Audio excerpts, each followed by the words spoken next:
Hello, I'm Pastor Carnell. Welcome to Immanuel Lutheran Church's Tuesday Bible class. I realize that it's not Tuesday any longer, and also we're not exactly studying the Bible, we're studying a period of church history. But nevertheless, welcome, I'm glad you're here. We have had to cancel in-person Bible studies for the next 2 weeks, so I'm going to upload this to YouTube, and I invite you to check out our blog at lakeshoretheology.blogspot.com, lakeshoretheology.blogspot.com. I have posted the handout for today's lesson on that, and I recommend watching this video watching this video as you have the handout in front of you. Some of the people I talk about and the dates and the theological points are covered in the handout. So today we're talking about something that you probably have never covered in Bible class before, and something that you may not ever talk about again in your life. But nevertheless, it's incredibly important, not just to world history, not just to the history of Europe, but to the history of our church, because a lot of the formulations that that the Roman Catholic Church came up with during the Investiture Controversy ended up leading to the super strong position and authority of the Pope in the late Middle Ages that our friend Martin Luther rebelled against. By the way, I'm overcoming a sinus infection, so if I cough during this video, it's not because I have COVID-19. In fact, I just took a test 2 days ago and came back yesterday as negative. That being said, I still got sick. All right, so the Investiture Controversy is an extremely tricky period of church history because there's so many different popes involved, so many different reformers, monks, cardinals, theologians, and many different leaders. And the history gets kind of convoluted. But there are a few key ideas that we have to cover, and then a few key dates. And that's kind of what I'm just going to do in this video, okay? So the period we're talking about is roughly 1059 to 1122. If you remember, the so-called Great Schism occurred in 1054, right after the death of Pope Leo IX, who is one of the so-called reforming popes during this era. He took a strong, hard stance against two clerical abuses of the age, namely celibacy, or rather the lack of celibacy, and simony, the practice of simony. So celibacy means abstinence from marital relations, okay? And during the 11th century, there are lots of differing reports and differing figures from the time, but I read that one bishop in Italy is saying that if celibacy is enforced in his clergy, he'll have no more priests left because all of his priests are either married or have concubines or living with women. Other authorities at the time, writing from Germany, remarked that a lot of priests in Germany are rightfully married and are loyal to their one wife. So priestly marriage was actually somewhat common up through the 11th century, and priestly sexual abuse and sexual immorality and other things was unfortunately extremely widespread. So widespread that at this time there was an important theological voice named Peter Damian.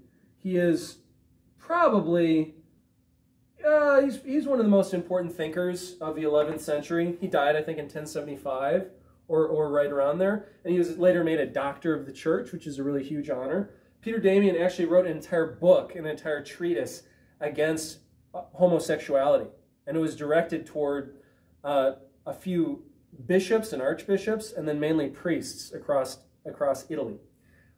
So celibacy was a huge sticking point during this era, with many priests who were married, many other priests who lived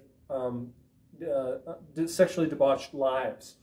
So right around this time, you have numerous voices, including Peter Damian and several other important cardinals, popes, and theologians and abbots, leaders of monasteries, urging the Catholic Church to take a harder stand,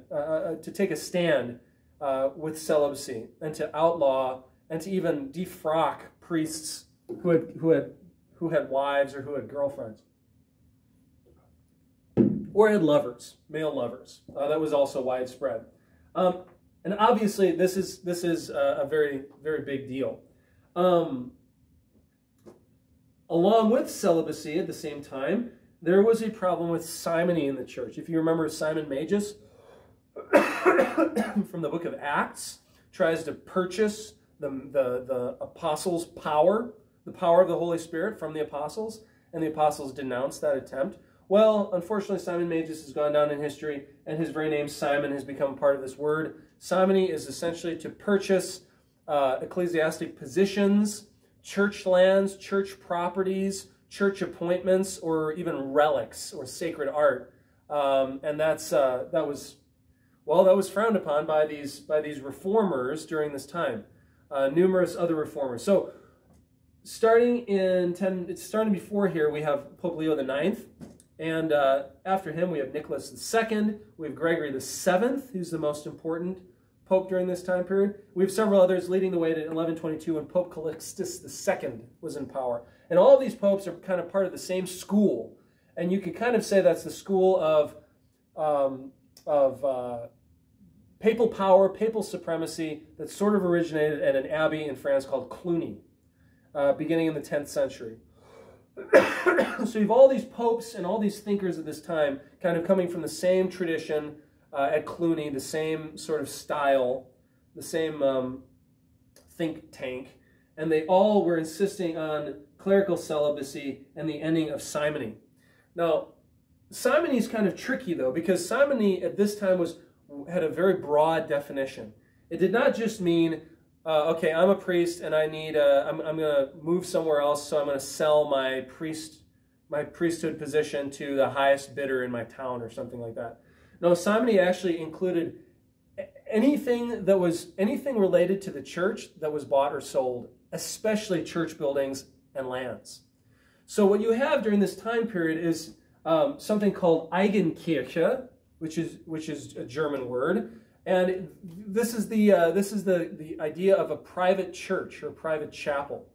So an Eigenkirche, or a private church, was a church that a nobleman would build in his land, and he would then appoint the clergy and would endow it with his gifts and his money, and then those religious people would pray for him, and then give him, in the feudal system, give him a share of their, say, livestock or the fruits of their lands or the fruits of their labors. Okay, so you have these private churches popping up all across Europe, and it was a part of the fabric of feudal life. Okay, it was just kind of the way things were done, and starting in the 11th century, these reform-minded popes, specifically Leo IX is a big one, and others, started saying, well, wait, when we have priests and bishops and archbishops who are given lands and given their titles by lay people, what you have is a secular power above a sacred power. You have the prince above the priest when it should be the other way around. And that all came to a point in the idea of investiture. So investiture, you see the word invest in there. Okay, and then you see the word vest. So investiture literally means to clothe someone, to bequeath upon someone like a robe as a symbolic way of installing that person to a particular office. So in a way, like when a pastor in the LCMS is given his stole at his ordination, that's actually investiture. He's literally being vested, and that's a symbolic way of the district president and the pastors showing that this man has been ordained by the power of God, right? Working through them. Well, investiture in the early Middle Ages worked this way.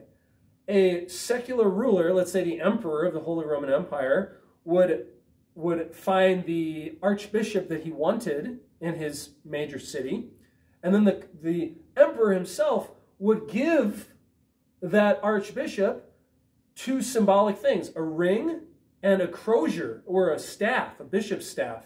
And then the emperor would say, Eccipe ecclesiam tuam, receive your church to this bishop. And that has a very ancient tradition. Emperors would choose religious leaders, and princes saw themselves as God's agents in this world, who would have to find and appoint godly men to rule his church, right? Well, starting in the 11th century, that all started to get flipped on its head, because particularly one pope, Pope Gregory VII, whose name I'm going to write large, Gregory VII, advocated a much more pope-centered view of authority in feudal Europe.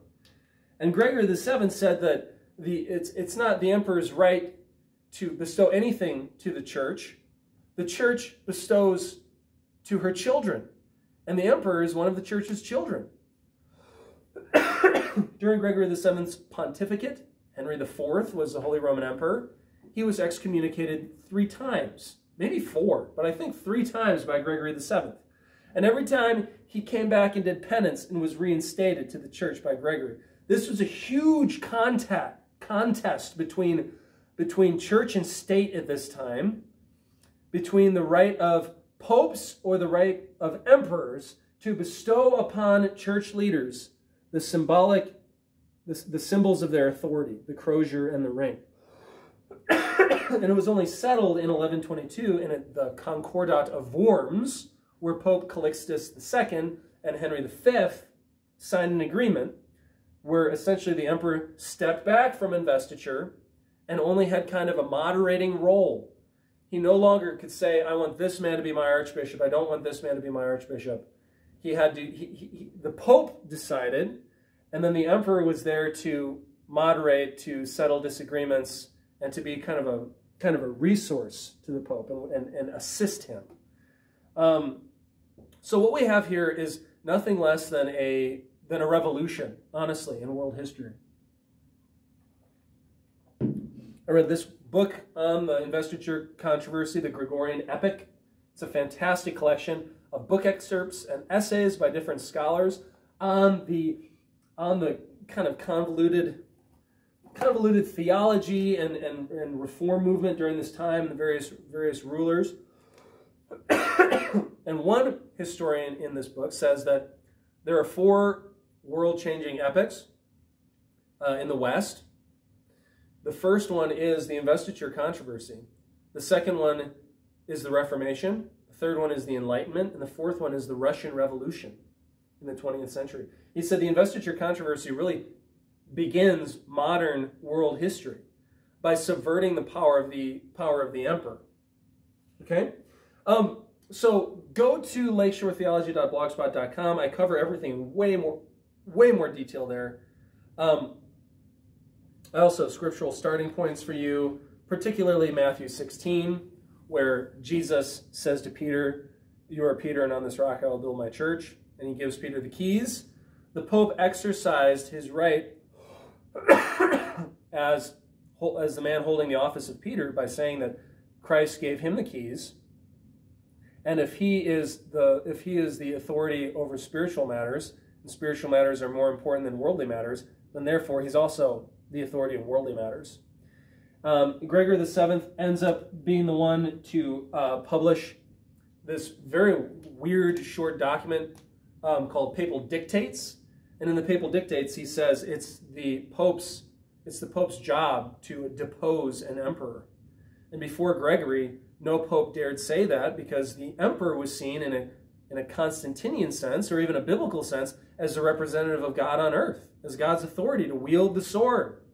But Gregory says, no, even the emperor, even the authority that is here on earth, only receives his power and authority through the church, and therefore through my office.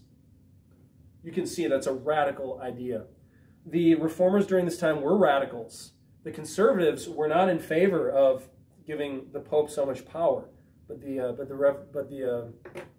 these revolutionary thinkers differed with them. So again, lakeshoretheology.blogspot.com. I'm not going to take too much longer here. The Investiture Controversy is very interesting. Just to sum it up, it focuses on the role of emperor compared to the role of pope, and the authority of emperor, the authority of pope.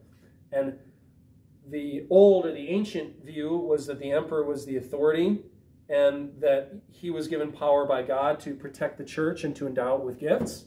The Investiture Controversy said, no, it's not. The gifts don't belong to the emperor in the first place. They belong to the church.